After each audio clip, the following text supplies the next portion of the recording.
ಪುತ್ತೂರು ಕ್ಷೇತ್ರದ ಶಾಸಕಿ ಶಕುಂತಳಾ ಶೆಟ್ಟಿ ಅವರು ಮುಸ್ಲಿಂ ವಿರೋಧಿ ವರ್ತನೆಯ ಮೂಲಕ ಮುಸ್ಲಿಂ ಸಮುದಾಯಕ್ಕೆ ಅನ್ಯಾಯ ಮಾಡಿದ್ದಾರೆ. ನಿಷ್ಠಾವಂತ ಮೂಲ ಕಾಂಗ್ರೆಸ್ಸಿಗರನ್ನ ಮೂಲೆ ಗುಂಪು ಮಾಡಿರುವ ಅವರು ಪುತ್ತೂರು ಕಾಂಗ್ರೆಸ್ನ ಸಂಘ ಪರಿವಾರದ ಕೈಗೆ ಕೊಡಲು ಹೊರಟಿದ್ದಾರೆ. ಇದನ್ನು ಪ್ರತಿಭಟಿಸಿ ತಾನು ಬಂಡಾಯವಾಗಿ ಸ್ಪರ್ಧೆಗಿಳಿದಿದ್ದೇನೆ ಎಂದು ಪುತ್ತೂರು ಬ್ಲಾಕ್ ಕಾಂಗ್ರೆಸ್ ಅಲ್ಪಸಂಖ್ಯಾತ ಘಟಕದ ಕಾರ್ಯದರ್ಶಿ ಬಶೀರ್ ಬೂಡಿಯಾರ್ ಅವರು ತಿಳಿಸಿದ್ದಾರೆ.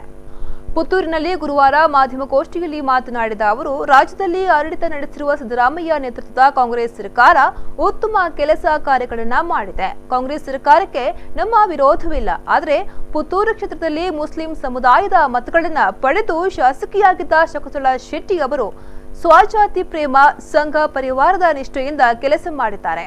ಕಾರ್ಯಕರ್ತರನ್ನ ವಿಶ್ವಾಸಕ್ಕೆ ತೆಗೆದುಕೊಳ್ಳದೆ ಸಂಘ ಪರಿವಾರದವರು ಹೇಳಿದ ಕೆಲಸ ಕಾರ್ಯಗಳನ್ನ ಮಾಡಿದ್ದಾರೆ ಎಂದು ಆರೋಪಿಸಿದರು. ಎಲ್ಲ ರಾಜ್ಯ ನಾಯಕರಲ್ಲಿ ನಾವು ಹೋಗಿದ್ದೇವೆ, ಅವರನ್ನು ಮಾತಾಡಿದ್ದೇವೆ. ಅವರು ಹೇಳಿದ್ರು ಆಯ್ತು ನೋಡು ಬಂದು ಹೇಳಿ. ರಾಹುಲ್ ಗಾಂಧಿ ನಾವು ಮಾತಾಡಿದ್ದೇವೆ, ಯಾವುದು ಆಗಿಲ್ಲ.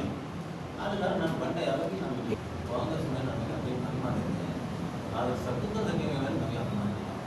ಪುತ್ತೂರು ಬ್ಲಾಕ್ ಕಾಂಗ್ರೆಸ್ ಅಲ್ಪಸಂಖ್ಯಾತ ಘಟಕದ ಉಪಾಧ್ಯಕ್ಷ ಅಲ್ತಾಫ್ ಬೆಟ್ಟಂಪಾಡಿ, ಇಸ್ಮಾಯಿಲ್ ಎಂಬಿ ಬಪ್ಪಳಿಗೆ, ಸುಲೈಮಾನ್ ಬಪ್ಪಳಿಗೆ ಮಾಧ್ಯಮಗೋಷ್ಠಿಯಲ್ಲಿ ಹಾಜರಿದ್ದರು.